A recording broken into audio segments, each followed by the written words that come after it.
नमस्कार, मैं त्रिविक्रम परांच पे अपने चैनल में आप सभी का स्वागत करता हूँ। आज 28 मई वीर सावरकर जी की जयंती है और आज ही के दिन नए भारत के नए संसद भवन का भी उद्घाटन हो रहा है। संसद भवन के उद्घाटन के लिए इससे अच्छा अवसर हो ही नहीं सकता और इस अवसर पर मैं आपके लिए लेकर आ रहा हूँ सांस्कृतिक वार्ता पत्र एवं सांस्कृतिक जागरण मंडल की मराठी पुस्तक का मेरे द्वारा किया गया हिंदी अनुवाद हिंदू संगठक वीर सावरकर। दोस्तों, इस किताब में ऐसे आपको कई पहलू मिलेंगे जिनके बारे में या तो आप जानते नहीं हैं या कुत्सित राजनीति के चलते इन्हें जनता तक कभी पहुंचने ही नहीं दिया गया। सारे पहलुओं को आप तक इस वीडियो के माध्यम से लाना तो मुश्किल है, लेकिन इनमें से कुछ महत्वपूर्ण मैं आपके सामने इस पुस्तक के माध्यम से उद्धृत कर रहा हूँ। बात है जून 1942 की, जब अमेरिकन पत्रकार लुई फिशर भारत आए थे और उन्होंने सबसे पहले जिन्ना से बात की थी। दूसरे दिन जब वे सावरकर जी से मिलने के लिए गए तो उन्होंने जिन्ना के प्रवक्ता की तरह ही सावरकर जी से सवाल पूछा कि आखिर आप जिन्ना के पाकिस्तान की मांग को मान्यता क्यों नहीं देते। इस पर सावरकर जी ने फिशर से पूछा था कि फिर आप लोग एक अलग नीग्रोस्तान के लिए मान्यता क्यों नहीं देते, जिस पर फिशर का जवाब था, ऐसा करना देश विरोधी भूमिका होगी। सावरकर जी ने फिशर जी से पूछा कि जब आपके लिए ऐसा करना देश विरोधी भूमिका है तो फिर पाकिस्तान को मान्यता देना हमारे लिए कैसे संभव होगा। यह अखंड राष्ट्र है और अखंड ही रहेगा। ये सावरकर जी की जो भूमिका है या फिशर जी के साथ में उनका जो वार्तालाप है, इसके बारे में काफ़ी सारे लोगों को जानकारी है नहीं और लोगों को इसके बारे में पता भी नहीं चलने दिया गया है। एक और इसमें आपको विवरण मिलेगा इस पुस्तक में कि चर्चिल ने 10 मार्च 1942 को ही ये तय कर लिया था कि वे भारत का विभाजन करने वाले, जिसके चलते लॉर्ड प्रिवी क्रिस्प भारत आए थे और कई नेताओं से मिले भी थे। इस दौरान सावरकर जी ने क्रिस्प जी की बोलती बंद कर दी थी। ये भी वर्णन बड़ा विस्तृत रूप में आपको इस पुस्तक में मिलेगा। रत्नागिरी की स्थानबद्धता में अस्पृश्यता को समूल नष्ट करने के लिए सावरकर जी ने परिश्रम की पराकाष्ठा की थी।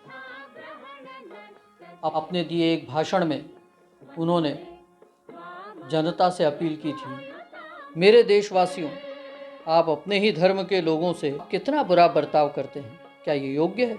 अपने ही धर्म के लोगों को आप अस्पृश्य कहते हैं, उनसे बात करना तो दूर, आप उन्हें सम्मान की दृष्टि से देखते भी नहीं हैं। ये सभी शर्मनाक बातें हैं। मेरे देश बंधुओं, अगर देश को महान बनाना है तो इस अस्पृश्यता को समूल नष्ट करना होगा। और इसलिए सावरकर जी ने नारा दिया, एक ईश्वर, एक देश, एक भाषा, एक जाति, एक मर्म, एक आशा। सावरकर जी ने मात्र 17 साल की आयु में ही अंग्रेजों के खिलाफ संगठन तैयार करना शुरू कर दिया था। उनके द्वारा जलाई गई विदेशी कपड़ों की होली ने ही उन्हें एक तेज तर्रार क्रांतिकारी के रूप में स्थापित कर दिया था। इंग्लैंड में रहते हुए उन्होंने जो क्रांतिकारी कार्य किए, उनके बारे में शायद ही हमारे यहाँ लोग जानते हैं। इंग्लैंड में रहकर उन्होंने जो क्रांतिकारी गतिविधियाँ चलाई, ये पुस्तक उस पर विस्तृत प्रकाश डालती है। दोस्तों, क्या आप जानते हैं कि हिंदू शब्द की बड़ी व्यापक परिभाषा सावरकर जी ने दी है। उन्होंने कहा था, असिंधु सिंधु पर्यंतास यस्य भारत भूमिका पितृभू पुण्यभूश्चैव स वै हिंदुरीति स्मृतः। अर्थात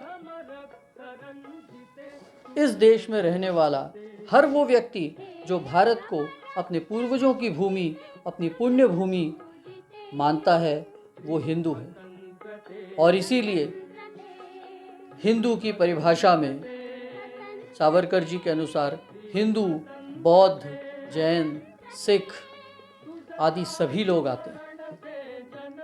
सावरकर जी की है सर्वसमावेशक परिभाषा देश को एक सूत्रता के बंधन में बांधने के लिए आज भी उतनी ही सार्थक है।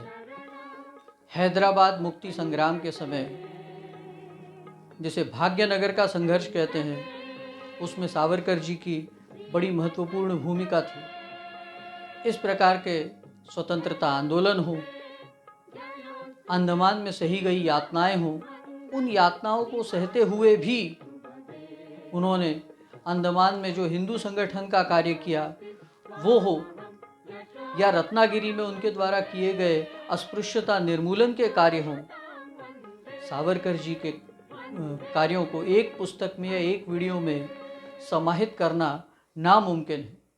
लेकिन सावरकर जी के विषय में जो जानकारी आज तक बहुतायत लोगों को प्राप्त नहीं है, वो मिल सके, इसलिए ये पुस्तक एक छोटा सा प्रयत्न है। इस पुस्तक को प्राप्त करने के लिए आप नीचे दिए गए मोबाइल नंबरों पर संपर्क कर सकते हैं। तो आज के लिए इतना ही। आने वाले एपिसोड में एक नए विषय के साथ फिर हाजिर होता हूँ। नमस्कार।